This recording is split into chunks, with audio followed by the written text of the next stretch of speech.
Battle Through the Heavens. By Heavenly Silkworm Potato. Kabanata 1036. Mga pangyayari sa nakaraan. Si Mu Qingluan sa gilid ay nagtaas ng tenga nang marinig niya ang mga salita ni Feng Zunzi. Masyado rin siyang curious sa background ni Xiaoyan. Bagamat maraming kaibigan si Feng Zunzi, hindi niya kilala ang isang kaibigan na labis niyang pag-aalala pagkatapos ng lahat ng mga taon na ito. Mahigpit na kinuyam ni Xiaoyan ang kanyang kamao. Isang mabangis na kislap ang malabo na lumitaw sa kanyang mga mata. Ilang sandali pa ay pinigilan niya ang pabago-bagong emosyon sa loob ng kanyang puso. Nakahinga siya ng malalim habang dahan-daang sinabi. Dapat alam din ni Old Feng ang tungkol sa guro noon, di ba? Wala siya sa tabi ko noong may nangyari sa kanya. Nang may madiskubre akong mali, inihayag na ni Han Feng sa publiko na ang matandang lalaki ay nagkaroon ng backlash noong nagpipino siya ng tableta at nauwi sa pagsira sa sarili. Natural na hindi ako maniniwala sa mga salitang iyon, at ilang beses ko nang tinanong si Han Feng tungkol dito. Gayunpaman, ang taong ito ay lubhang tuso, at pagkatapos ng mga pagkakataong ito ay nawala rin siya sa aking pagtatanong. Mula sa rehiyon ng Central Plains noong panahong iyon ay malabo kong naramdaman na ang pagkawala ng matandang iyon ay may kaugnayan sa kanya, gayunpaman, hindi ako makahanap ng anumang impormasyon tungkol kay Han Feng pagkatapos maghanap sa Central Plains sa loob ng maraming taon. Ang mga mata ni Feng Zunzi ay matamang nakatitig kay Xiaoyan habang nagsasalita ito sa malalim na boses. Marahan na bumuntong hininga si Xiaoyan at mamulong. Siguro ay talagang sinaktan siya ni Han Feng noon. Boom! Halos biglang naging madilim ang ekspresyon ni Feng Zunzi, nanlamig nang tumunog ang mga salita ni Xiaoyan. Isang mesensi ng layunin ng pagpatay ang lumabas sa kanyang katawan, na naging dahilan upang bumaba ng husto ang temperatura ng lugar na ito. Ang bastos na ito, pinalaki siya ni Yao Chen matapos siyang iwanan noong bata pa siya at itinuro sa kanya ang lahat ng kanyang nalalaman, ngunit nang ahas siyang ipagkanulo ang kanyang guro. Kinain ba talaga ng aso ang kanyang konsensya? Noon, ang matandang ako ay dapat na pinatay ang bastard na ito sa isang sampal. Isang galit ang bumalot sa mukha ni Feng Zunzi habang siya ay sumisigaw. Napayuko si Mu Qingluan nang makita niyang galit na galit si Feng Zunzi. Si Feng Zunzi ay karaniwang magaan at walang malasakit. Bihira siyang mawala sa kanyang sarili sa ganoong paraan. Yao Chen. Siya kaya ang buhay at kamatayan na mabuting kaibigan ng guro, ang pinuno ng pavilion ng Falling Star Pavilion na hindi kailanman nagpakita ng kanyang sarili, Yao Chen, Yao Zunzi. Binulong ni Mu Qingluan ang pangalang ito sa kanyang bibig bago siya kaagad na tila may naalala. Ang kanyang magagandang mata ay natigilan habang nakatingin kay Xiaoyan at hindi sinasadyang sumigaw. Pinuno ng pavilion. Nagulat si Xiaoyan nang marinig niya ito. Hindi niya alam na si Yao Lao ay naging pinuno ng pavilion. Ang Falling Star Pavilion ay itinatag namin ni Yao Chen noon. Gayunpaman, hindi niya gusto ang mga bagay na ito at ang lugar ay higit o hindi gaanong pinamamahalaan ko. Bagamat nawala siya sa mga taon na ito, nananatili pa rin ang posisyon ng Pavilion Chief dahil alam kong sa kakayahan ng matandang lalaki, hindi siya madaling mamatay. Ikinaway ni Feng Zunzi ang kanyang kamay habang nagpapaliwanag. Bahagyang tumanggaw si Xiaoyan. Hindi inaasahan na guro ang magiging Pavilion Chief ng Falling Star Pavilion sa pangalan. Kung ganoon, hindi ba siya itinuturing na miyembro ng Falling Star Pavilion? Huwag muna nating pag-usapan ito sa ngayon. Sa sandaling bumalik ako, maglalabas ako ng wanted order. Sa tingin ko ay buhay pa ang bastos na si Han Feng.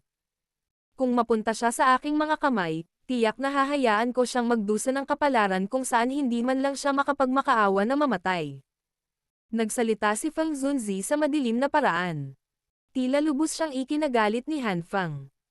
Kung ito ay isang wanted order, malamang na hindi na kailangan. Umiling si Xiaoyan.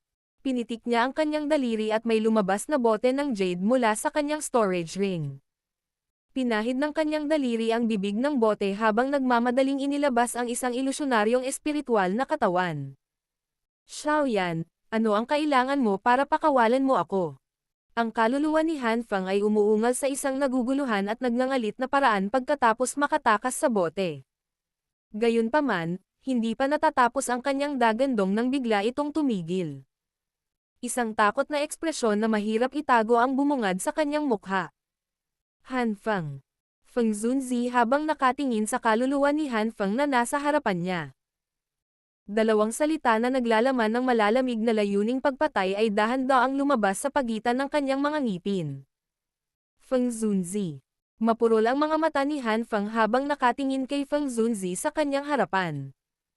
Ilang sandali pa ay agad siyang nagpakawalan ng gulat na sigaw at nagmamadaling tumalikod. Nanlamig ang mga mata ni Feng Zunzi. Ang kanyang mga daliri ay kulot sa mga kuko habang sinisipsip niya si Han Feng. Isang nakakatakot na pagsipsip ang puwersahang hinayla pabalik si Han Feng. Pagkatapos nito, hinawakan nito ang leeg ni Han Feng tulad ng isang kuko ng agila na kukuha ng maliit na hayop. Ang karaniwang mabait at matandang mukha na iyon ay naging kakaibang nakakatakot sa sandaling ito. Bastos ka, naglakas loob kang salakayin ang iyong guro. Kung hindi dahil kay Yao Chen, nilamon ka sana ng ligaw na ligaw.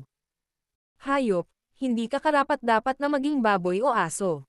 Sa wakas ay natakot si Han Feng habang tinitingnan niya ang mga mata ni Feng Zunzi, na naglalaman ng matinding layunin ng pagpatay, na naging sanhi ng pag-freeze ng isa. Medyo natatakot din siya kay Feng Zunzi sa kanyang puso. Kaagad, nagmamadali siyang sumigaw. Huwag mo akong patayin. Wala itong kinalaman sa akin. Pinilit din ako ng mga taong iyon mula sa Hall of Souls. Hall of Souls. Nagbago ang ekspresyon ni Feng Zunzi nang marinig niya ang pangalang ito. Old Feng, ang Hall of Souls ay tila habol sa espiritual na lakas ng guro. Ngayon, nahulog na ang guro sa kanilang mga kamay. Nagsalita si Xiaoyan sa mababa at malalim na boses. Ito ay talagang may kaugnayan sa mga bastos na iyon. Si Feng Zunzi ay nagngangalit ang kanyang mga ngipin habang siya ay sumisigaw. Sa kanyang mga pagsisiyasat sa mga taong ito, malabo rin niyang natuklasan ang isang bagay tungkol sa Hall of Souls. Gayunpaman, hindi niya inaasahan na ang mga nanakit kay Yao Chen ay ang mga taong ito, na nagtagal nang hindi nawawala. Ang bastos na ito ay hindi maaaring payag ang mabuhay. Isang hangarin ng pagpatay ang bumungad sa kanyang mga mata habang nakatitig siya kay Han Feng ng malamig. Kahit na ang Hall of Souls ang gustong hampasin si Yao Chen, napakahirap para sa kanila na gawin iyon. Pagkatapos ng lahat, si Yao Chen ay may napakaraming kaibigan. Napakaraming eksperto mula sa mas lumang henerasyon noon ay may magandang relasyon sa kanya. Sa kanyang pagkakakilanlan bilang isang alchemist, ang kanyang kakayahang tumawag ng tulong sa isang alon lang ng kanyang kamay ay isang bagay na magiging sanhi kahit na ang Hall of Souls ay kailangang mag-isip ng 2 beses sa kabila ng kanilang lakas. Gayunpaman, sa kalaunan ay nawala si Yao Chen sa isang biglaang paraan. Maliwanag, ito ay dahil ang isang taksil ay nagtaksil sa kanya, na nagresulta sa kanyang kakulangan ng oras upang mangalap ng mga katulong. Sino pa kaya ang traidor na ito maliban sa bastard na ito na si Han Feng? Old Feng, sandali. Kailangan pa nating gabayan si Han Feng para mahanap natin ang branch hall kung saan nakakulong ang guro. Hindi ito ang tamang oras para patayin siya. Nagmamadaling nagsalita si Xiaoyan nang makita niya ang sitwasyong ito. Malamang na ang Hall of Souls ay hindi lamang ang gusto ng kaluluwa ng matandang lalaki. Marahil, mas pinahahalagahan nila ang kanyang kakayahang magpino ng mga table tasks. Noon, malabo kong nalaman na ang Hall of Souls ay tila tahimik na kumikilos sa isang engranding plano. Ang planong ito ay nangangailangan ng napakaraming natatanging alchemist. Sa malaking laban ng iyon sa Ancient Mansion, na naging dahilan ng kaguluhan sa buong Central Plains, kami ni Yao Chen ay nakipagpalitan ng suntok sa Hall of Souls. Malamang na nahuli niya ang kanilang mga mata sa oras na iyon. Tumanggaw si Feng Zunzi, nag-isip sandali, at biglang nahulaan. Sinaunang mansyon. Natigilan si Xiaoyan nang marinig niya ito. Ito ay isa ng napakatandang kwento.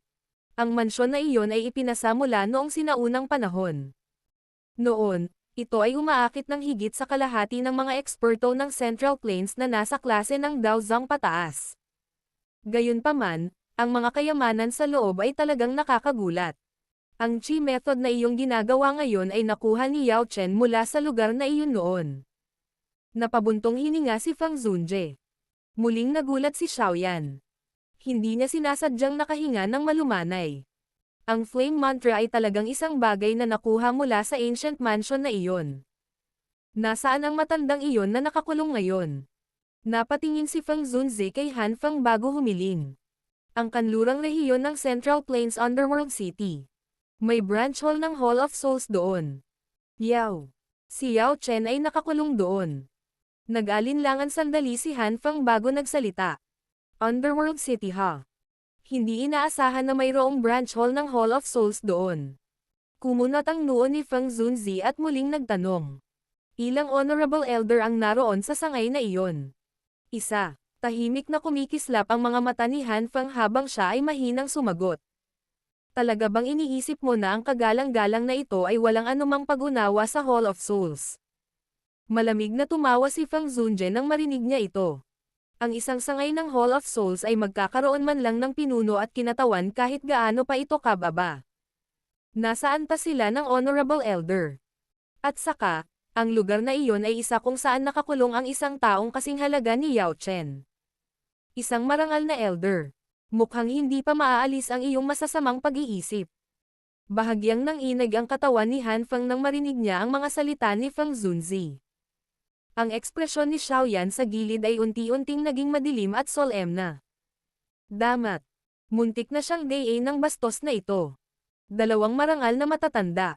Hindi ito isang bagay ng pagbubuod ng dalawa.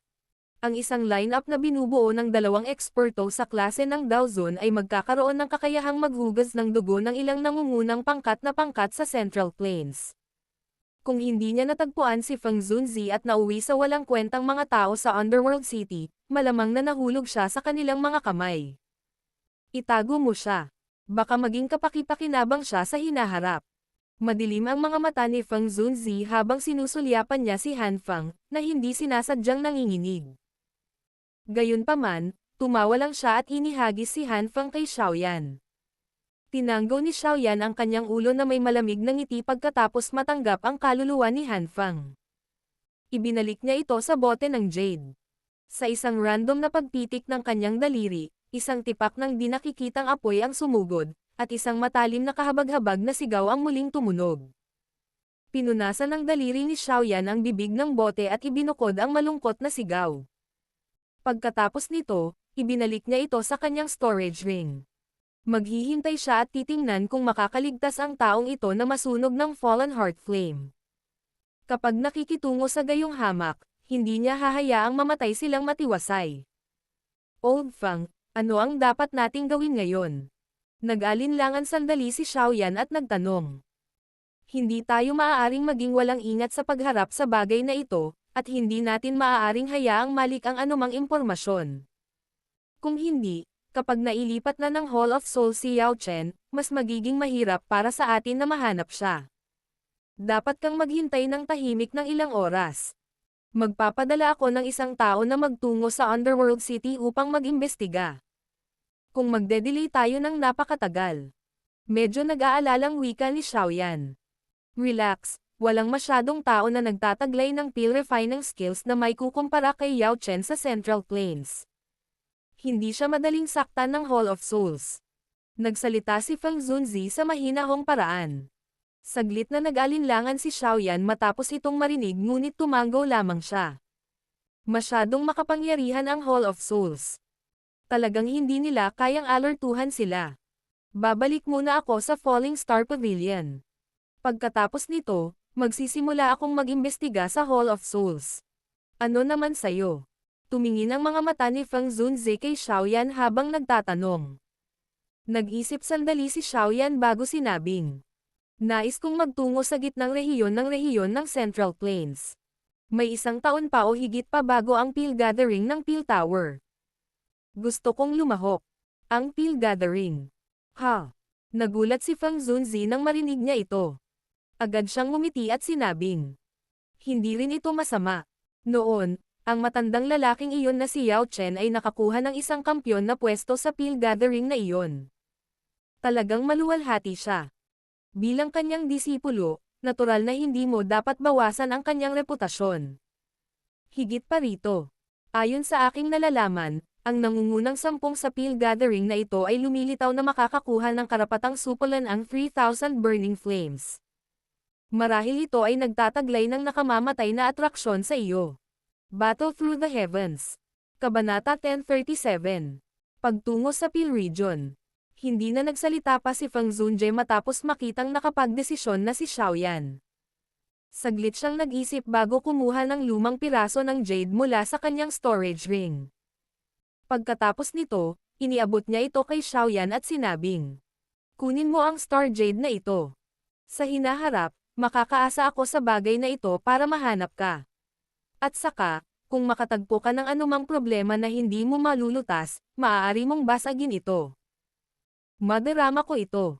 Itinagilid ni Xiaoyan ang kanyang ulo. Mataimtim niyang tinanggap ang lumang piraso ng jade at inilagay ito sa kanyang storage ring. Pagkatapos nito, itinaas niya ang kanyang mga kamay kay Feng Zunzi at sinabi ng may malalim na boses. "Salamat Old Feng." Ngumiti si Feng Zunzi at iwinagayway ang kanyang kamay. Ang kanyang palad ay tinapik ang balikat ni Xiaoyan habang dahan-dahang sinabi, "Para maipasa sa iyo ni Yao Chen ang Chi method na iyon, sapat na para sabihin na pinahahalagahan ka niya."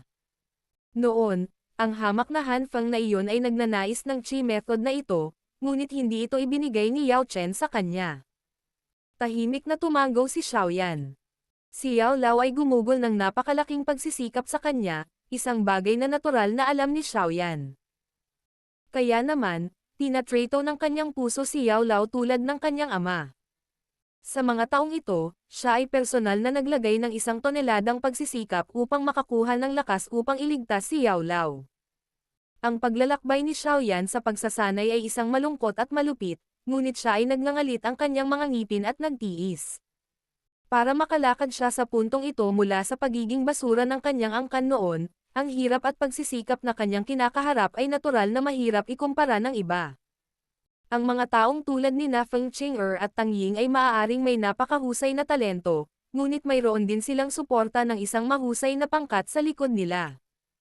Gayunpaman, maaari lamang umasa si Xiaoyan kay Yao Lao at sa kanyang sariling pagsusumikap. Sa sandaling bumalik ako sa Falling Star Pavilion, gagawin ko ang lahat para magtanong tungkol sa mga paksayon sa loob ng Underworld City. Sa panahong ito, tahimik akong makikipag-ugnayan sa ilang mga tao na kaibigan ni Yao Chen noon.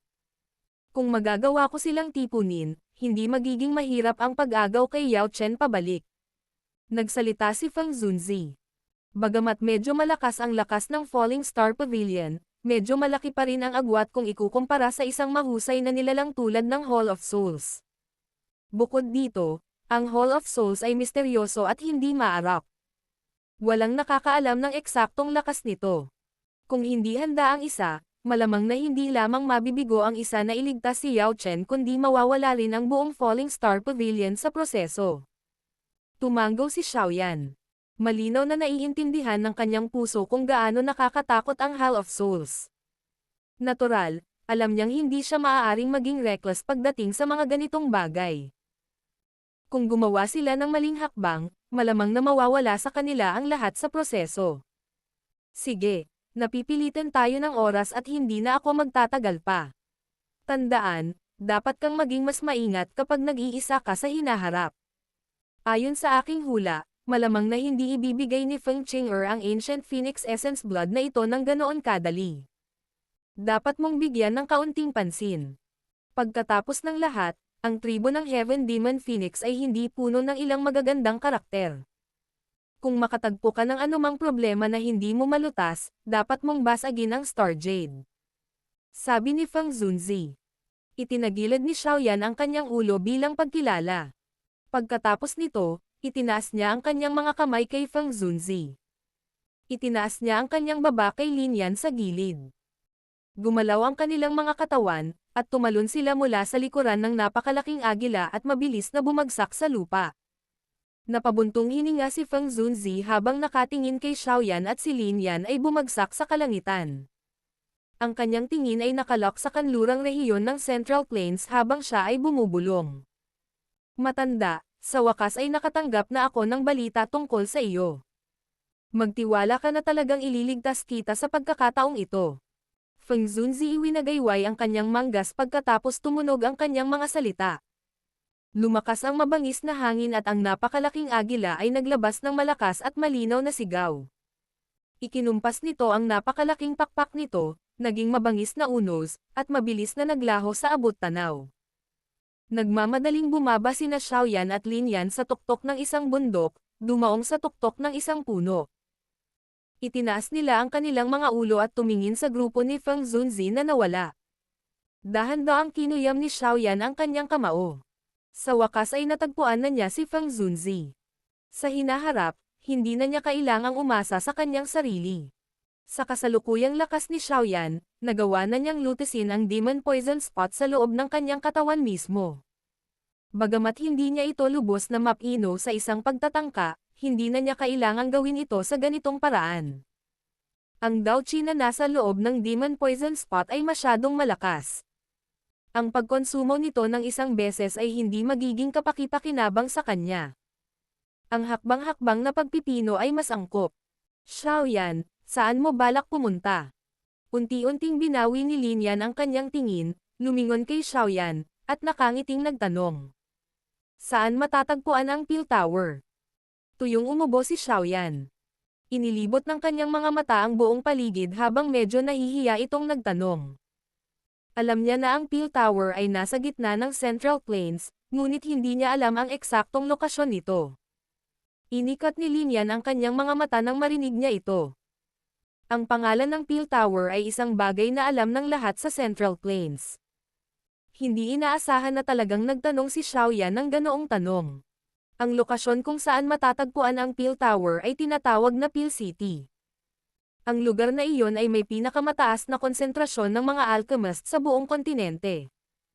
Ang lugar sa loob ng 500 kilometrong radius ng Peel City ay ang teritoryo ng pangkat ng Peel Tower. Tinatawag din itong Peel Region. Medyo malayo pa rin ang paglalakbay mula sa lugar na ito hanggang sa Peel City. Kahit na sa paggamit ng wormhole, malamang nakakailanganin natin ng isang buwan o kaya. Binigay ni Lin Yan ang kanyang kamay habang nagpapaliwanag. Kung ganoon, ikaw ang mangganduna. Humanap muna tayo ng lungsod na may wormhole. Pagkatapos nito, magmadali tayong pumunta sa Peel City. Tumawa si Xiaoyan. Ito ay talagang mas maginhawa para sa isang taong nakakaalam ng paraan upang mamuno. Ito ay magliligtas sa kanya sa problema ng random na paggala sa paligid tulad ng isang walang ulo na langaw. Bagamat may ilang oras pa bago magsimula ang Peel Gathering, kailangan pa rin niyang hanapin ang Little Fairy Doctor at Ziyan bago noon. Oo, tumanggo si Lin Yan habang sinabi niya. Pinaplano mong sumali sa Peel Gathering ng Peel Tower, tama ba? Hihihi. Nagkataon, ang angkan ni Liu Qing ay matatagpuan din sa rehiyong iyon. Liu Qing. Ha? Sumili ang ngiti sa mukha ni Xiaoyan nang marinig ang pamilyar na pangalang ito. Siya rin ay nagtataglay ng medyo magandang impresyon sa prangka na taong ito. Namimiss ka rin ng taong iyon at madalas siyang magsalita tungkol sa iyo. Gayunpaman, siya na ngayon ang pinuno ng angkan at nagtataglay ng isang mahusay na katayuan. Gayunpaman, madalas siyang sinusupil ng mga matatandang tao sa kanyang angkan, na nagiging sanhi ng kanyang pakiramdam na hindi maganda. Tumawa si Lin Yan. Kung ito ay nasa daan, maaari tayong pumunta at tingnan ang taong ito. Tumawa si Xiaoyan. Namimiss din niya ang mga kaibigang naging kaibigan niya sa Inner Academy noon. Tumanggo si Lin Yan. Nanginginig ang kanyang likod at naka-extend ang isang pares ng Daoqi wings. Ang kanyang mga pakpak ay agad na ibinaba, at siya ay nag-transform sa isang sinag ng liwanag na lumipad sa malayo. Humakbang si Xiaoyan sa walang laman na hangin at sumunod sa likuran niya. Ito ay isang misteryosong mundo. Ang walang katapusang mga ulap ay nananatili sa malayong kalangitan, na nagbibigay ng anyong paraiso. Bukod dito, ang enerhiya ng lugar na ito ay napakakapal din. Ang epekto ng pagsasanay sa lugar na ito ay malamang na maraming beses na mas mahusay kaysa sa ibang mga lugar. Ang lugar na ito ay napuno ng maraming matarik na taluktok ng bundok. Paminsan-minsan, ang ilang sinag ng liwanag ay kumikislap sa kalangitan. Ang hindi malinaw na malalakas na aura na lumabas sa mga taluktok ay malamang na nakaakit ng maraming mata kung ito ay nasa ibang lugar. Isang napakatarik na taluktok ng bundok ay matatagpuan sa ilalim ng mga ulap at fog. Ang mga taluktok ng bundok ay parang mga malalaking espada na tumusok sa mga ulap. Kung ang isa ay magtataas ng ulo at titingnan, ang isa ay masusumpungan na mahirap makita ang tuktok sa loob ng nagtatagal na ulap at hamog. May isang bilog, berdeng bato na matatagpuan sa tuktok ng bundok kung saan nananatili ang hamog. Isang figure ang naka-crossleg sa ibabaw ng bato. Ang magkabilang kamay ng figure ay bumuo ng isang training seal. Habang ang figure ay huminga at huminga, maraming bagay na parang chi ang nananatili sa dulo ng ilong ng figure nang hindi nagkakalat. Ang figure ay nakasuot ng berdeng damit. Ito ay hindi isang puno ng karangyaan, ngunit naglalabas ng isang gilas na naging dahilan upang ang isa ay maluwag. Ang macelan at maliit na baywang ng figure ay marahan na pinipigilan ng isang maputlang tel ang sinturon na nakabalangkas sa gumagalaw na mga kurba ng macelan ng baywang na iyon. Kung ililipat ng isa ang kanyang tingin pataas, makakahanap siya ng magandang mukha na may tahimik na ugali na hindi natalo kay Feng Qing'er. Isang pares ng magagandang mata ang nagpahayag ng tipak ng ethereal aura. Sa isang sulyap, tila manghihina ang anumang matinding galit sa puso ng isang tao kapag tinitingnan itong pares ng tahimik at walang pakialam na mga mata. Ang gayong babae ay lumitaw tulad ng isang engkanto o isang hindi kontaminadong malinaw na lotus sa makamundong mundo. Ang kanyang buong katawan ay naglalabas ng isang uri ng maulap, pambihirang pakiramdam na naging dahilan upang ang isa ay makapagmamasid lamang mula sa malayo ng hindi nagagawang lamang. Ang isang babaeng tulad nito, na tila ipinanganak mula sa espiritual na aura ng kalikasan, ay malamang na magreresulta sa ilang mga lalaki na makaramdam ng kahihiyan kapag nakatayo sa harap niya. Ang nakapalibot na natural na enerhiya ay nananatili sa tabi ng babaeng ito, na tila mga bituin na sumusuporta sa buwan. Ang enerhiya ay pumasok sa kanyang katawan ayon sa gusto niya. Ang tahimik na pagsasanay na ito ay nagpatuloy ng halos 1 oras o higit pa bago ang matalino, magagandang mata ng ginang, na nakapikit, ay dahan-daang nagmulat. Kasunod ng pagbukas ng kanyang mga mata, isang tipak ng kulay gintong apoy ang agad na sumilay sa kanila. Ang isang hindi pangkaraniwang presyon ay kumalat din kasama ng hitsura ng gininto ang apoy na ito. Sa ilalim ng hindi pangkaraniwang presyon, maging ang nakapalibot na natural na enerhiya ay naging medyo tamad. Bahagya pa itong umiling. Tumayo ang ginang sa eleganteng paraan. Ang kanyang matangkad na figure ay lumitaw na kaakit-akit. Bahagya niyang nilinggan ang kanyang ulo, tumingin sa likod niya, at bahagyang ngumisi. Sinabi niya, "Oldling, ipakita ang iyong sarili." Ang biglaang ngiti na iyon ay nagtataglay ng isang uri ng dakilang kagandahan. Maging ang paligid ay naging mas maliwanag dahil dito. Isang anino sa likod ng ginang ang nagsimulang dahan-daang gumalaw matapos ang mga salita ng ginang. Agad itong nag-transform sa isang matanda. Magalang siyang yumoko sa kanya habang tumatawa. Lalong nagiging nakakatakot talaga ang pandaman ni Young Miss. Kara-rating ko pa lang, natuklasan ko na. Ang babae ay non-committal sa maliit na bootlickang na ito. Ang kanyang kamay ay random na itinaas ang ilang itim na buhok na damapo sa kanyang noo habang siya ay nagtanong. May kinalaman ba si Oldling na pumunta rito? Ang matandang ako ay hindi maglalakas loob na pumunta at hadlangan ang pagsasanay ng batang miss kung wala. Itinaas ng figure ang kanyang ulo, ipinakita ang isang matandang mukha. Si Ling Ying, na minsang nagpoprotekta kay Xiaoyan noon. Tungkol naman sa ethereal na babaeng ito sa harapan, sino pa kaya ito maliban kay Zun-Er, na iniisip ni Xiaoyan araw-araw. Hindi ako interesado sa kung ano man ang mangyari sa clan. Biglang nagsalita si Zun-Er. Itinaas niya ang kanyang kamay at ang nalalabing fog ay natipon sa kanyang palad. Agad itong nag-transform sa maselang at gwapong mukha ng isang lalaki. Isang pambihirang, mainit na ngiti ang bumungad sa kanyang magandang mukha nang tingnan niya ang mukha na ito. Natawa din si Ling Ying nang marinig niya ito. Panunokso niyang sinabi, "Tiyak na magiging interesado ang batang miss na iyon sa sasabihin ko." Huminto ang mga mata ni Zun-Er sa mukha ng lalaking naipon mula sa hamog. Ang kanyang magagandang mata ay sumulyap kay Ling Ying nang marinig niya ang kanyang mga salita. Ngumiti siya at sinabing, sana. Magsalita ka. Umubo ng mahina si Ling Ying at dahan-daang sinabi. Ayon sa pinakahuling balita na nakuha ko, isang binata na tinatawag na Xiaoyan ang lumitaw sa hilagang rehiyon ng Central Plains. Puff. Ang hamog, na natipon sa mukha ng isang tao, ay nagkalat. Ang matangkad at kurbadang figure ay tila malumanay na nanginig sa sandaling ito. Makalipas ang ilang sandali, huminga siya ng mahinang hininga ng medyo malamig na hangin at mahinang nagtanong. Sigurado ka ba? Sa tingin ko, malaki ang posibilidad na siya iyon.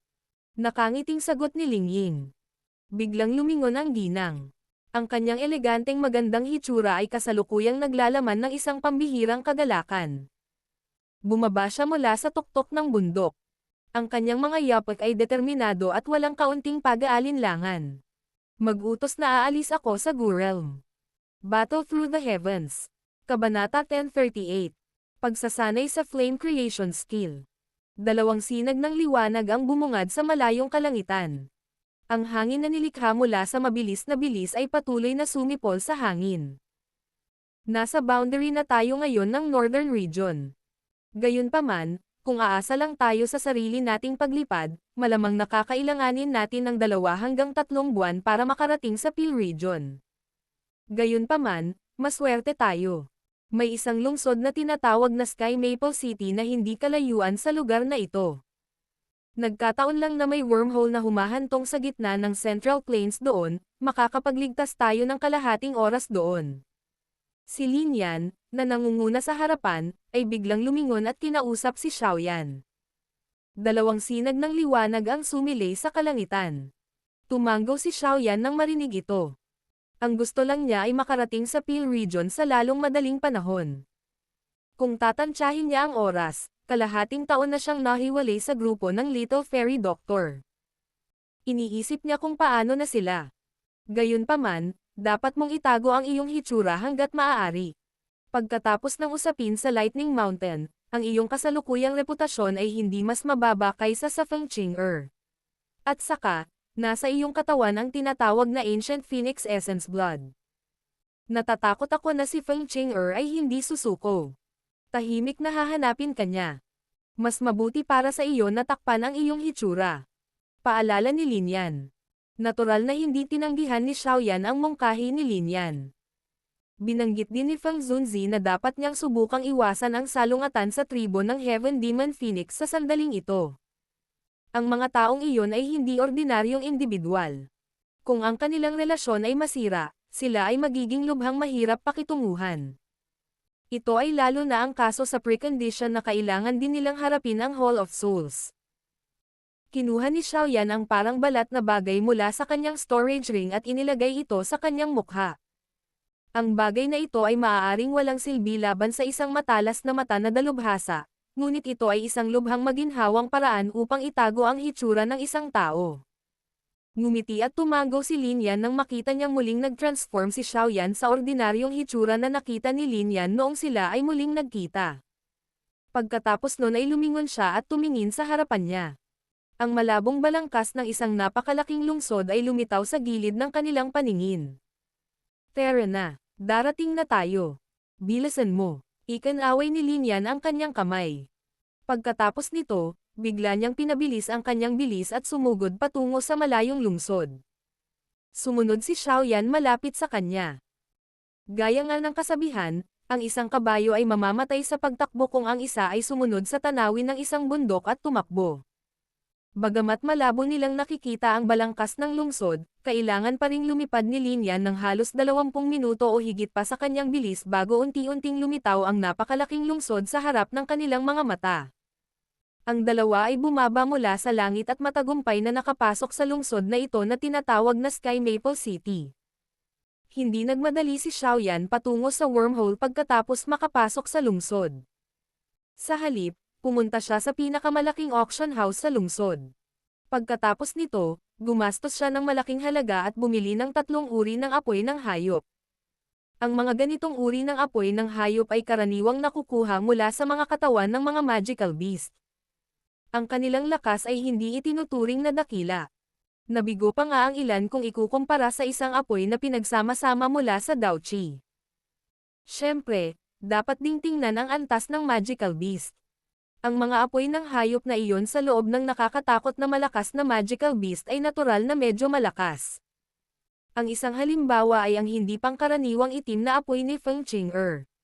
Kung ang isa sa mga matandang demonyong iyon mula sa tribo ng Heaven Demon Phoenix ay lumitaw, malamang na kahit na pinakawalan ni Xiaoyan ang Glazed Lotus Heart Flame sa limitasyon nito, maaaring hindi niya masugpo ang kabilang partido.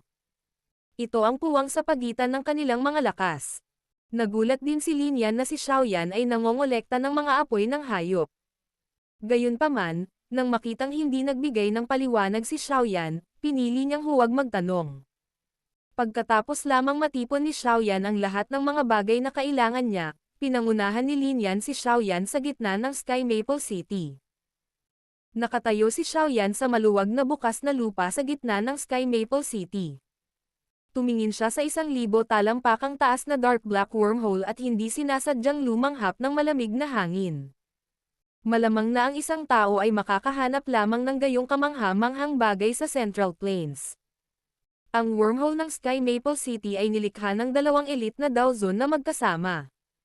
Ito ay lubos na matatag at walang kahit isang special na bagyo ang lumitaw pagkatapos ng napakaraming taon ng paggamit. Kaya, ang trapiko ng tao sa loob ng Sky Maple City ay nasa antas na walang ibang lungsod sa loob ng 500 kilometro ang maihahambing dito. Ngumiti si Lin Yan at nagsalita nang makita niya ang gulat na ugali ni Xiaoyan. 2 Daozun, hindi nakakagulat. Biglang naunawaan si Xiaoyan matapos marinig ito. Ang bilang ng mga piling Daozun na nakita niya sa mga taong ito ay mabibilang sa isang kamay. Sila lang ang iilan na nakita ni Xiaoyan sa Lightning Mountain ilang araw na ang nakalipas. Sa nakaraan, ang gayong lakas ay talagang hindi matamo sa kanyang pananaw. Tara na, medyo gabi na. Kung magde-delay pa tayo, isasara ang wormhole sa araw na ito. Kinawayan ni Lin Yan ang kanyang kamay at mabilis na umakyat sa hagdan. Matapos magbayad ng 2 bahagi ng mamahaling toll sa mga tanod sa harap ng wormhole, matagumpay na nakapasok ang 2 sa wormhole. Naglabas si Lin Yan ng crude na kasing laki ng palad, maliit na bangka bago pumasok sa wormhole. Nakita ni Xiaoyan ang bagay na ito. Isang bangkang pangkalawakan. Ito ay isang sasakyan na magagamit ng isa upang lumipad sa isang wormhole. Nang dumating ang grupo ni Xiaoyan sa Central Plains noon, nakasakay din sila sa maliit na bagay na ito. Gayunpaman, kitang-kita na ang kalidad ng bangkang ito na pagmamay-ari ni Lin Yan ay hindi masyadong maganda. Ito ay mukhang napakasimple. Ang presyo ng isang space boat ay napakamahal. Ang bagay na ito ay maaaring mukhang simple at krudo, ngunit nagkakahalaga ako ng kabuuang mahigit sa 2 milyong gintong barya upang makuha ko ito. Isinapanganib ko ang aking buhay at umasa sa pagpatay sa 2 rank 6 na magical beast upang makuha ang 2 milyong gintong barya. Medyo namula ang mukha ni Lin Yan nang makita niya ang mga mata ni Xiaoyan, at agad niyang ipinagtanggol ang sarili. Hihihi. Gayunpaman, maswerte na nakapasok ako sa isang kuweba pagkatapos kong patayin ang 2 rank 6 magical beast. Ang liksi ng Dao technique na pinapractice ko ay nakuha mula sa lugar na iyon.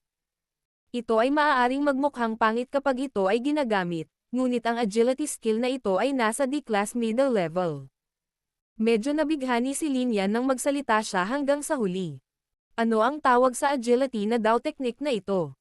Medyo nagtataka si Xiaoyan. Nakita niya ang agility technique ni Lin Yan. Bagaman mukhang pangit, medyo praktikal ito. But dodging fire steps. Pinunasan ni Lin Yan ang kanyang ulo at medyo nahihiya na nagsalita.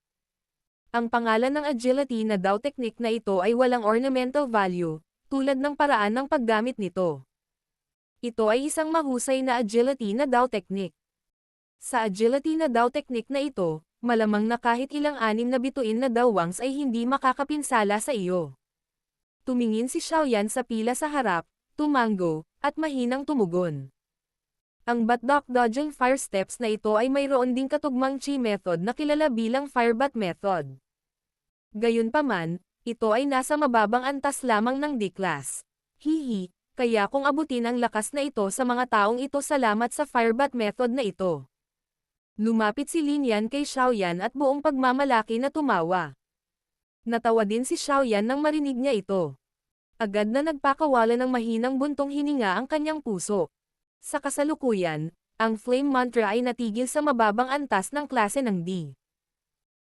Maaaring sapat na para sa kanya ang isang chi method ng level na ito noong siya ay nasa Daohuang class, ngunit ngayong naka-advance na siya sa Daozang class, ang kanyang requirement para sa chi methods ay naging mas mahigpit din. Tila kailangan niyang mabilis na itaas ang antas ng chi method. Papasok na ako sa Peel Region at dapat ding maghanda ng ilang item sa lalong madaling panahon. Pinakamabuting magsanay ako ng flame creation skill na nakuha ko. Kung hindi, ang natitirang life transforming flame ay isang beses lang susuportahan ang paggamit ko ng extermination fire lotus. Hindi ito sapat. Isip ni Xiaoyan sa kanyang puso. Bagamat naka-advance na siya sa klase ng Daozang, ang tanging makapangyarihang trump card na mayroon siya na maaaring pumatay sa isang matandang demonyo tulad ni Fei Tian ay itong extermination fire lotus. Kaya naman, kailangan niyang ihanda ang bagay na ito ng maaga. Ang Peel Region ay matatagpuan sa gitna ng rehiyon ng Central Plains. Maliban sa Peel Tower, mayroong maraming malalakas na paksayon na hindi mas mahina kaysa sa Wind Lightning Pavilion doon. Kung gusto niyang mabuhay sa lugar na iyon, mahihirapan siyang mag-navigate dito kung hindi siya nagtataglay ng ilang trump card. Habang malalim ang iniisip ni Xiaoyan, nakarating na sa kanilang turn ang pila. Humakbang silang dalawa at pumasok sa napakalaking wormhole. Lumitaw ang isang spatial fluctuation at nawala silang dalawa dito.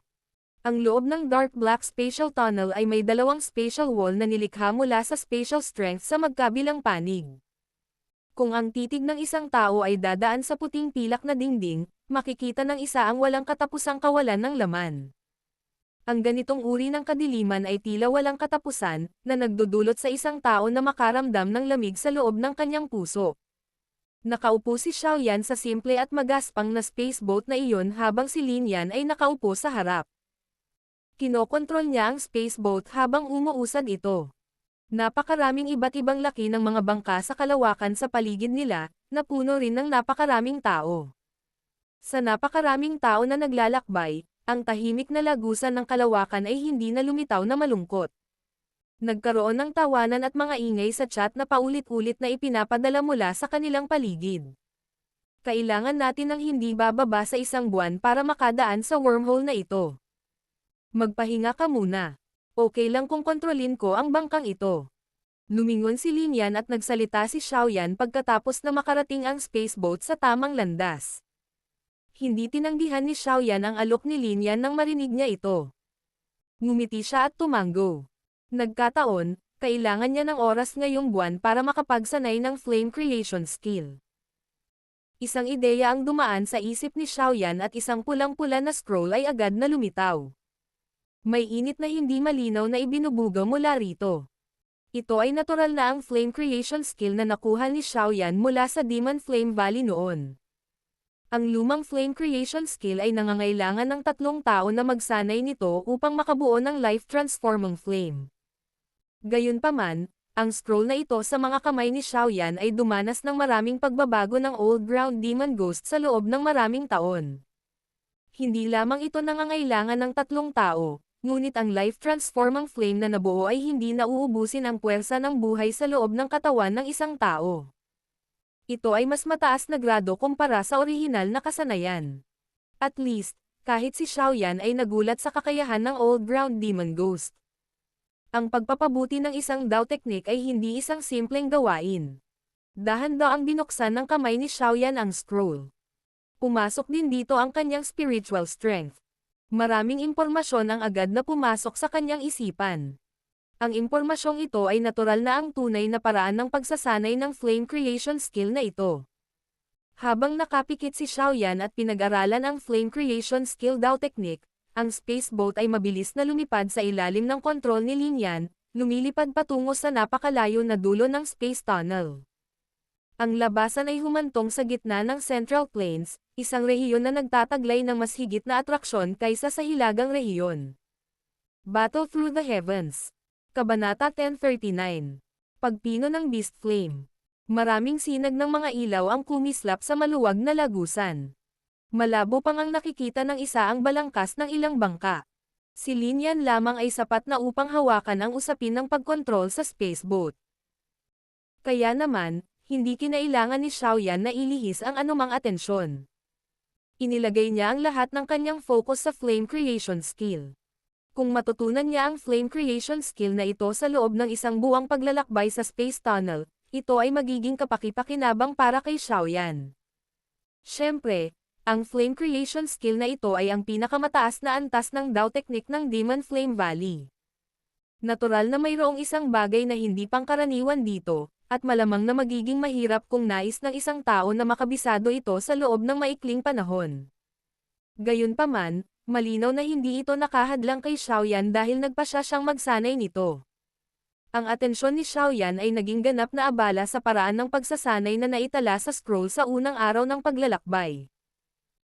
Ang flame creation skill noong nakaraan ay nangangailangan ng 3 tao na magsanay nito ng sama-sama at isakripisyo ang kanilang puwersa sa buhay upang malikha ang life-transforming flame.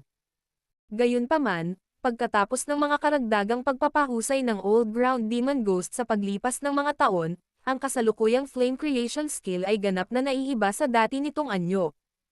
Matapos pag-aralan ng maayos ang pinahusay na flame creation skill na ito, hindi sinasadya ni Xiaoyan na nagulat sa kakayahan ng Old Ground Demon Ghost. Ang mga kakulangan ng flame creation skill na ito ay naayos niya. Siyempre, bilang isang resulta, ang nakakapagod na paraan ng pagsasanay ay naging mas komplikado. Ayon sa naitala sa scroll, ang pinahusay na flame creation skill ay nangangailangan ng 3 uri ng beast flames. Pagkatapos nito, ang isang tao ay kailangang pagsamahin ang 3 uri ng apoy ng hayop sa kanyang katawan at gamitin ang kanyang Dao Chi upang pinuhin at i-compress ang mga ito ng hindi mabilang na bilang ng beses hanggang sa mapinaw sila sa kanilang mga limitasyon. Pagkatapos nito, ang isa ay kailangang ganap na pagsamahin ang 3 apoy ng hayop na ito. Kung ang isa ay magtagumpay, ang isa ay bubuo ng binhi ng apoy na life-transforming flame. Siyempre, ang butil ng apoy na ito ay natural na hindi makakasuporta sa paggamit ni Xiaoyan ng Extermination Fire Lotus. Kailangan niyang makahanap ng iba't ibang apoy ng hayop, pinuhin ang mga ito ayon sa pamamaraang nakatala sa flame creation skill at pagsamahin ang mga ito sa buto ng apoy na ito, na nagpapahintulot sa binhi ng apoy na patuloy na lumawak at lumakas. Maaaring hindi ito masyadong mahirap kung maririnig lamang ng isang tao ang pamamaraan, ngunit maaari itong matigil sa karamihan ng mga tao kung susubukan ito. Ang magandang bahagi ay ang mga apoy ng hayop ay karaniwan. Ang isa ay karaniwang makakabili ng ilan mula sa malalaking auction house. Gayunpaman, hindi isang madaling bagay na makuha silang ligtas na sumanib sa katawan ng isang tao. Bawat apoy ay may diskriminasyon sa isa't isa. Ito ang kaso para sa Heavenly Flames at ganoon din ang kaso para sa mga apoy ng hayop. Kung ang isa ay pabaya sa pagsasama ng 3 uri ng apoy ng hayop, ang isa ay magdaranas ng malubhang pinsala. Bukod dito, kahit naligtas na pagsamahin ng isang tao ang 3 uri ng apoy ng hayop sa katawan ng isang tao, ang pagpino sa kanila ay isang mapait na gawain. Ang pangangailangan para sa espiritual na lakas ng isang tao ay malupit. Pagkatapos ng lahat, ang pagpino ng flame creation skill ay medyo espesyal. Kinailangan ng isa na pilitin ang mga sinulid ng Dao Chi ng isang tao sa apoy sa panahon ng pagpipino. Ang ganitong pagtagos ay mangangailangan ng isa na patuloy na bigyang pansin ang anumang bahagyang pagbabago sa loob ng apoy.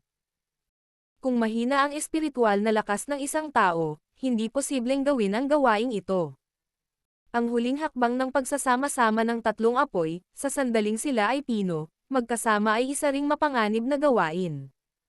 Kung may mali sa proseso, ang pagsasanib ay mabibigo, at ang pagsabog ng apoy sa loob ng katawan ng isang tao ay haantong sa pagkawala ng higit sa isa.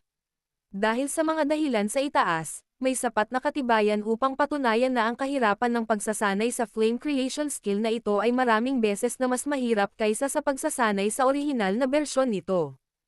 Matapos maunawaan ang kahirapan nito, maging si Xiaoyan ay nakaramdam din ng hindi makapagsalita.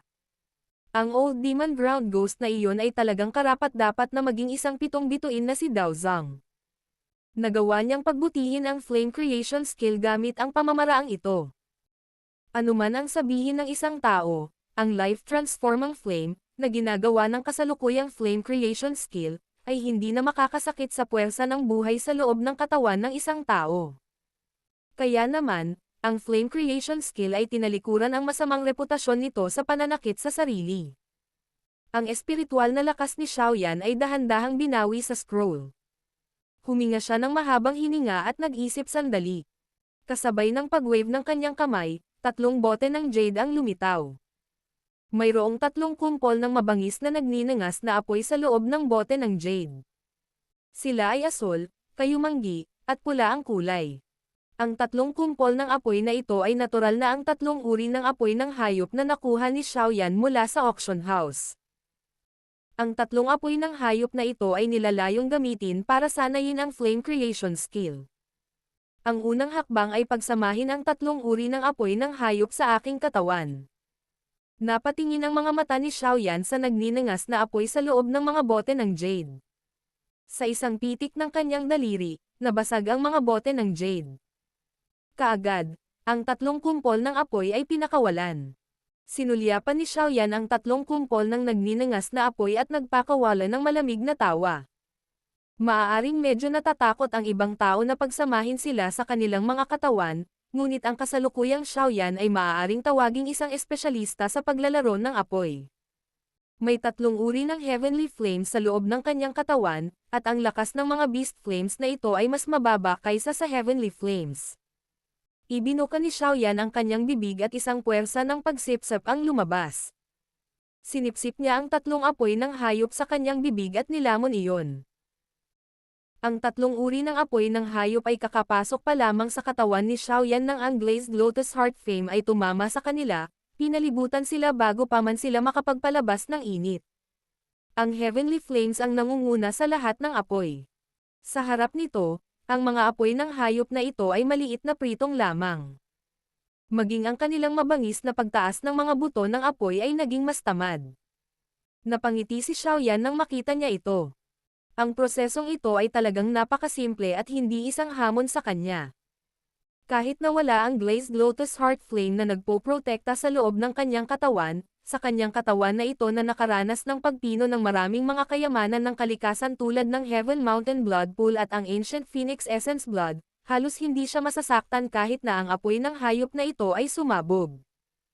Isang ideya ang pumasok sa isip ni Xiaoyan habang ang 3 uri ng apoy ng hayop na ito ay nagiging tamad. 3 bundle ng malakas na Daoqi na hinaluan ng ilang jade green flame ay mabilis na lumabas. Pagkatapos nito, binalot nila ang bawat isa sa mga individual na kumpol ng apoy ng hayop. Ang pangalawang hakbang, pagpipino. Bulong ni Xiaoyan sa kanyang puso. Agad kumilos ang Daoqi ayon sa gusto niya, na naging 3 kumpol ng mabilis na umiikot na Daoqi. Kasunod ng pag-ikot ng mga kumpol ng Daoqi, ang presyon sa loob ng mga ito ay tumaas ng husto. Sa ilalim ng pressure na ito, nagsimulang magpalat-palat ang 3 kumpol ng beast flames sa pagitan ng liwanag at madilim na tint. Habang ang lakas ng pressure ay tumataas, ang espiritual na lakas ni Xiaoyan ay sumalakay din sa apoy. Kaagad, ang buto ng apoy sa loob ng apoy ng hayop ay nagsimulang magbago. Sila ay pinag-aralan ng detalyado ni Xiaoyan. Gamit ito, naramdaman ni Xiaoyan ang pressure sa loob at natukoy kung dapat niyang palakasin o pahinin ang mga ito.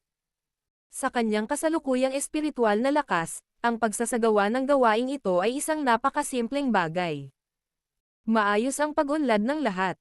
Ang lahat ng mga hakbang ay nagsimulang umusad ng maayos sa ilalim ng pagsubaybay ng namumukod tanging espiritual na lakas ni Xiaoyan. Ang pagsasama at pagpipino ay nagsimula ng walang anumang aksidente. Siyempre, ang ganitong uri ng pagpipino ay hindi isang bagay na maaaring makumplito sa loob ng maikling panahon.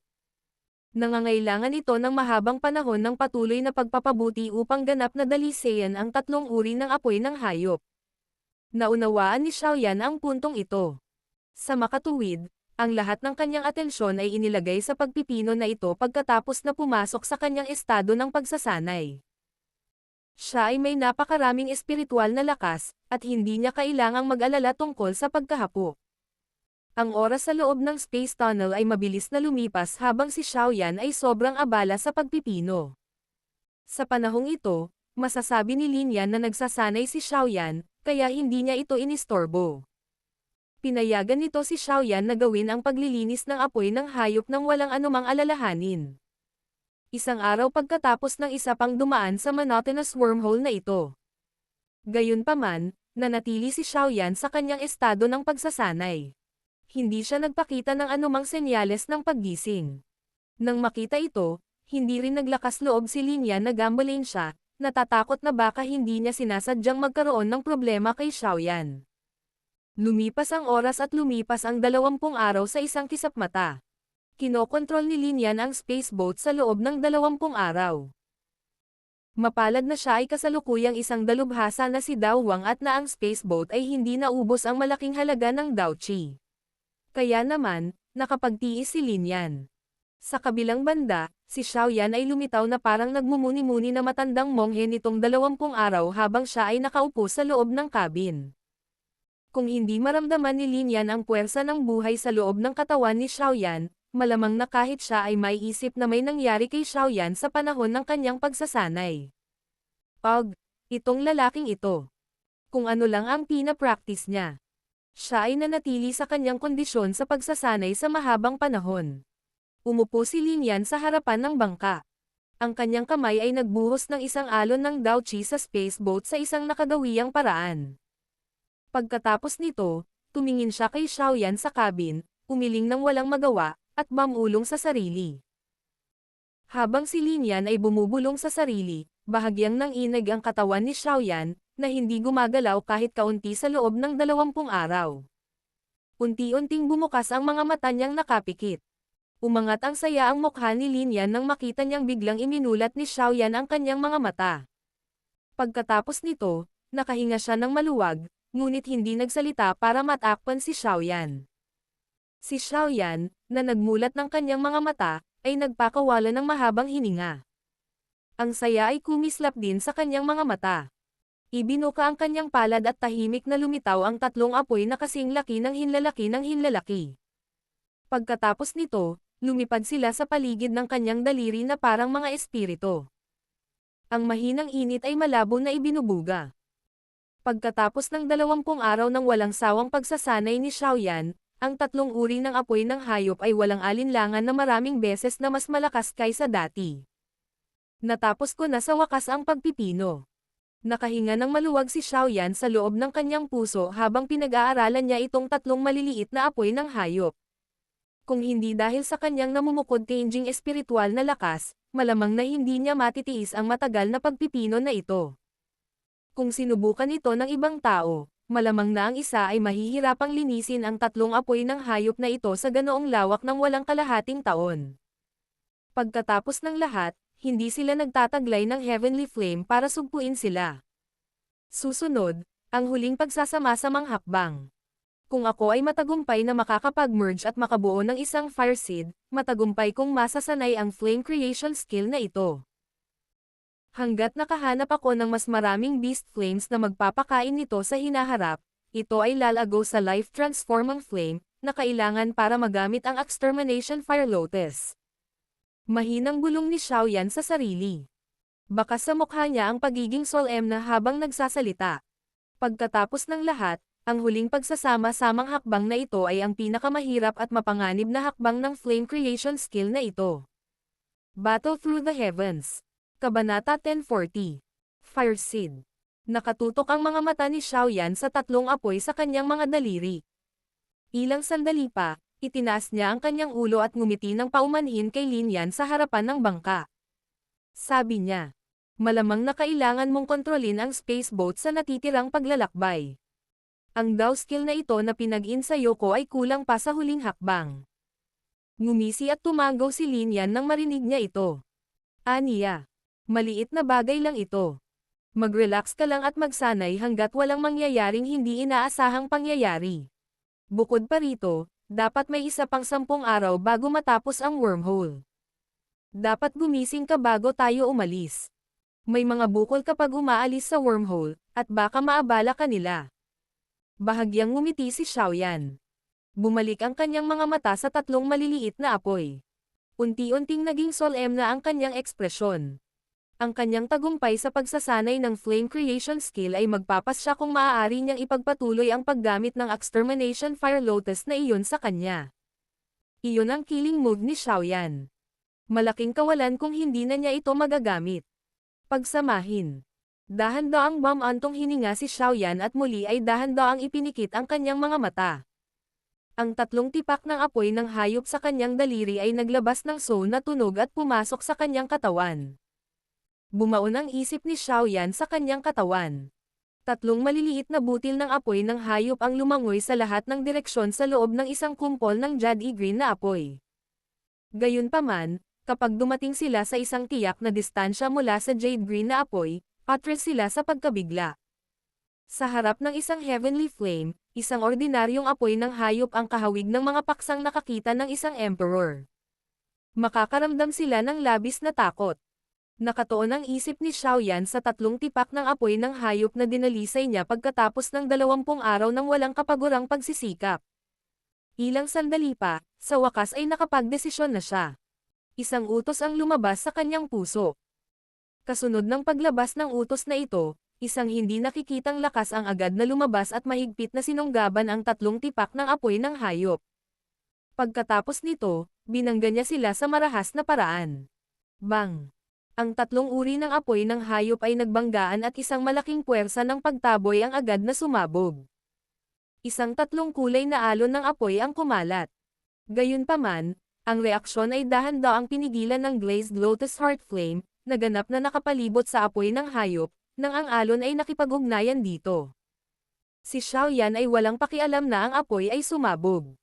Isang pag-iisip ang dumaan sa kanyang puso, at isang napakalaking kapangyarihan ang pilit na pinagsanib ang tatlong mga apoy ng hayop. Ang tatlong uri ng apoy ng hayop ay pilit na pinagdikit. Ang kanilang pagtutol ay tumaas, at ang orihinal na kalmado na mga ibabaw ng apoy ay tila kumukulo. Ang mga maliliit na bula ng hangin ay paulit-ulit na tumaas mula sa loob ng apoy, na tila ito ay sesabog na. Ang pagbabago ng apoy ay hindi naging sanhi ng pagbabago ng ekspresyon ni Xiaoyan. Nang sinubukan niyang likhain ang Angry Buddha Lotus Flame noon, ay talagang itinuturing na nakakapukaw ng kaluluwa. Ang anumang maliit na pagkakamali ay magiging sanhi ng pagkamatay niya sa heavenly flames. Kung ikukumpara sa eksena noon, ang tatlong uri ng apoy ng hayop ay talagang isang simpleng bagay. Bagamat ito ay isang simpleng bagay, ito ang hakbang na kailangang gawin upang maisagawa ang flame creation skill. Kaya naman, natural na kailangan ni Xiaoyan na ibigay ang lahat ng kanyang pagsisikap. Gayunpaman, sa karanasan ng pagsasama-sama ng Heavenly Flames mula noon, si Xiaoyan ay hindi masyadong naging abala sa panahon ng pagsasanib sa pagkakataong ito. Ang kanyang espiritual na lakas ay sumalakay sa apoy na pinagsasama-sama sa bilis na parang kidlat. Sa sandaling sinalakay ng espiritual na lakas ang apoy, naramdaman ni Xiaoyan ang ligaw na karahasan na kumakalat sa loob nito. Parang bulkan na malapit ng sumabog. Tatlong uri ng apoy ang lumalaban sa isa't isa. Sa bawat oras na bumangga ang apoy, ang karahasan sa loob ng bawat apoy ay lalago ng kaunti.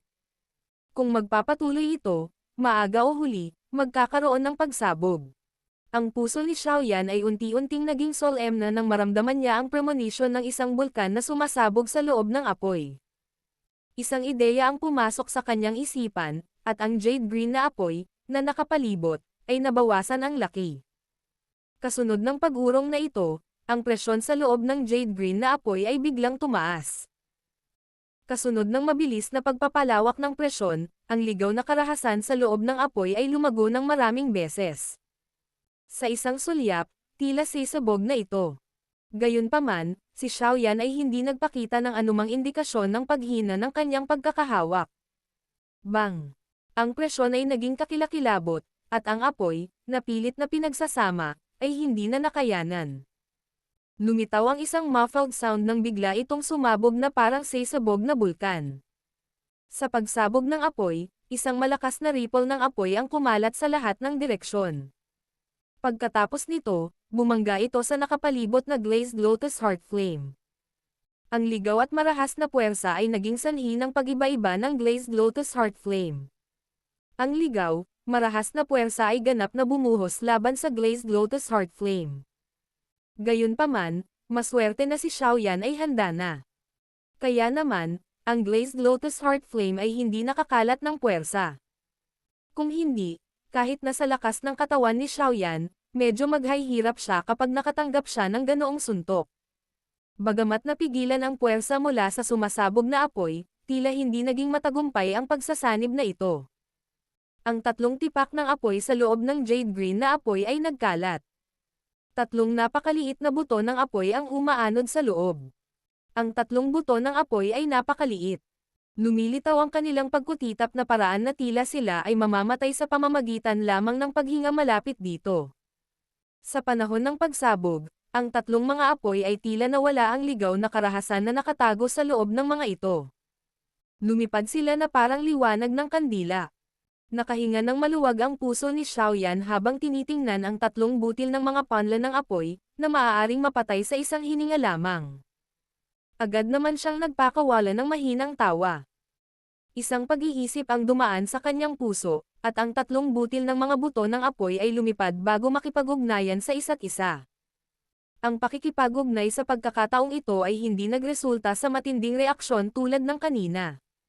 Sa ilalim ng nakatagong kontrol ng spiritual strength ni Xiaoyan, ang tatlong butil ng apoy ay tahimik na naghalo. Pagkatapos nito, nagsimulang magpakita ng mga senyales ng pagsasama sa ilalim ng mapanlikhang panunupil na nilikha ni Xiaoyan sa kanilang paligid ang tatlong putol ng apoy. Ang mga palatandaan ay lubhang malabo. Gayunpaman, nakita pa rin sila ng espiritual na lakas ni Xiaoyan. Kaagad, isang kagalakan ang bumalot sa kanyang puso. Pinatatag niya ang kanyang isip at pinanatili ang espesyal na presyon habang dahan-dahan at unti-unting pinagsasama ang tatlong butil ng apoy na ito. Ang ganitong uri ng pagsasanib ay hindi isang bagay na maaaring magawa sa isang araw lamang na pagsisikap. Ito ay isang banayad na trabaho na nangangailangan ng mahabang panahon ng matatag na presyon. Sa makatuwid, kailangan ng isang tao na gamitin ang kanyang espiritual na lakas para kontrolin ang anumang bahagyang pagbabago sa loob ng apoy. Gayunpaman, sa lakas ni Xiaoyan, nakumpleto niya ang karamihan sa mga hakbang na ito ng perpekto. Ang kailangan lang niyang gawin ay maghintay na lumipas ang oras. Isang araw pagkatapos ng isa pang lumipas habang nakatutok si Xiaoyan sa pagsasama-sama ng tatlong uri ng apoy ng hayop na ito. Sa isang kisap mata, halos 9 na araw ang lumipas. Matapos ang halos 29 na araw ng paglalakbay, ang spaceboat ay papalapit na sa dulo ng wormhole. Naka-crossleg si Lin Yan sa harapan ng bangka. Nakaugalian niyang ibuhos ang isang alon ng Daochi sa bangka bago hinimas ang kanyang noo. Bakas sa mukha niya ang pagod. Ang isang buwang kontrol ay maaaring hindi nakakapagod para sa kanyang Daochi, ngunit naubos nito ang kanyang pansin. Maaari tayong umalis sa wormhole pagkatapos ng isang araw. Hindi pa ba tapos ang taong ito? Tumingin si Lin Yan kay Xiaoyan, na nasa kabin ng bangka. Pagkatapos nito, tumingin siya sa iba pang mga bangka sa kalawakan na mukhang tuwang-tuwa dahil darating na sila sa kanilang destinasyon. Hindi niya sinasadyang nagpakawala ng mapait na tawa. Tila isang buwan na siyang naging boatsman para kay Xiaoyan. Magkakaroon ng matinding space ripple kapag umalis sa wormhole. Siguradong maaabala si Xiaoyan sa oras na iyon. Kung ang ganoong sitwasyon ay magsasanhi sa paggalaw ng Daochi sa kanyang katawan, hindi ito isang simpleng bagay lamang. Nag-isip si Lin Yan bago mahinang bumantong hininga.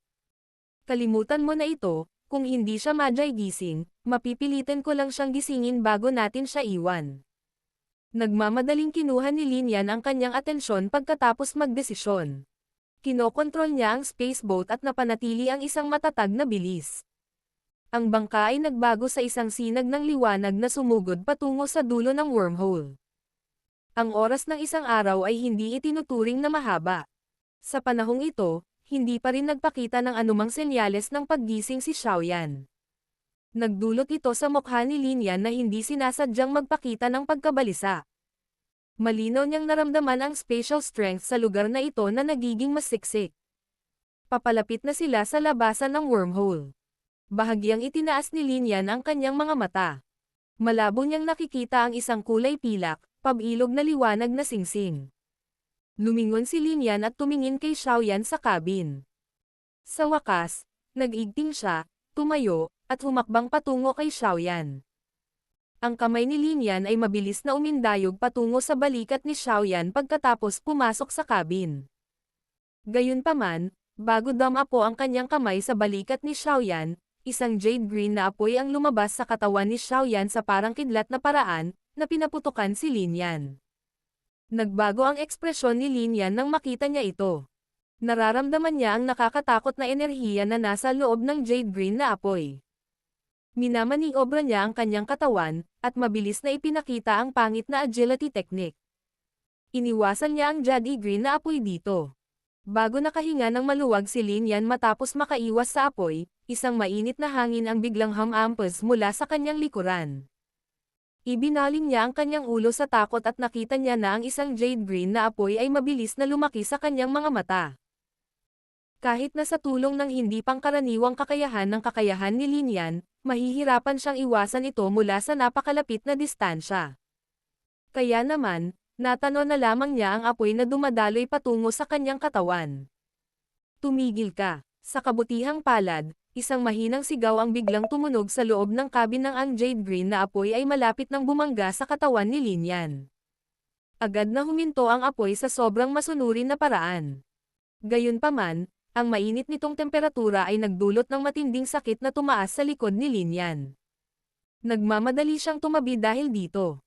Nakaramdam si Lin Yan ng matagal na takot sa kanyang puso habang nakatitig sa jade green na apoy pagkatapos tumalon sa isang tabi.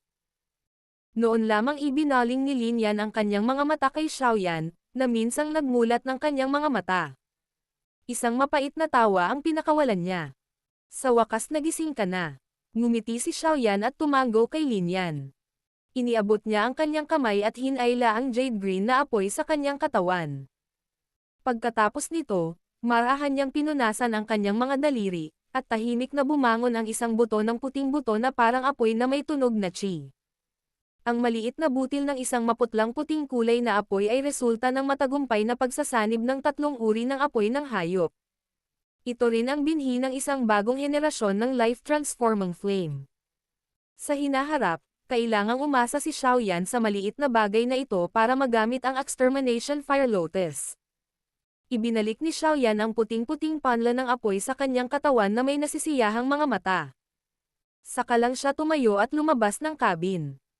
Dumapo ang mga mata niya sa napakalaking singsing na kulay pilak sa di kalayuan. Hindi niya sinasadyang ngumiti.